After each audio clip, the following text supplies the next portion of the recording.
Nonetheless, facts are stubborn, and the truth is that SADC is a useless board and will always be useless as long as the original SADC tribunal is not brought back. What is the point in having an organization that cannot even enforce its own rules? Why bother formulating a treaty and protocols when member states are not compelled to follow them? Ashbere mushe mure Zimbabwe vakomana panapa tikona ve neandaredhiyo vari vachikondema the SADC board vachiti aiwa it is useless. Why is it they come up with laws they cannot enforce? Sana mina mashuka mudanyo kwamzara nazo ribo subscribe like button on the bell icon tipina monyo kwamchinzi.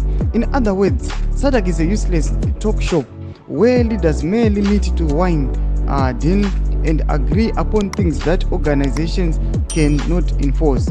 This is exactly what we will witness with the ongoing 44th Ordinary SADC Heads of State and Government Summit underway in Zimbabwe.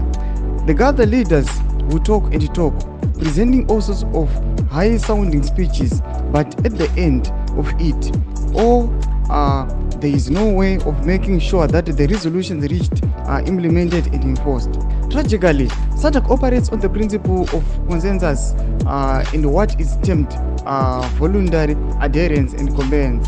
What this means is that member states choose to follow the rules and decisions of organizations even though there may not be strong enforcement mechanism in place. Panapa tikona vari kuya panapa tiramashike kuti hazvibetseri kuti SADC vanouya vangogara vodya vofara votandara vopa maspeeches aiwa monyatsokunzwa panapa vakomana vari kutaura, but when it comes to law enforcement hapana kana chirongwa chinoitika. Mukatarisa aiwa the SADC treaty, mukatarisa maprovisions akabuda muSADC siyomo anoda vanyatsokutoti there is need for action inofanira kuitiwa kana pachinge paita madisputed elections, but at the end of the day there is nothing which is being executed on the ground. Vari kutaura mashoko vachiti aiwa kana the SADC tribunal is not brought back, aiwa SADC iri useless, hatimboteereri zvavanotaura. Tiudzei mafungiro enyu munoti kudii pamusoro aiwa kukubhowa kwakaita SADC region vagari venyika yeZimbabwe. Nekomene section medu anosubscribe like and turn on the bell.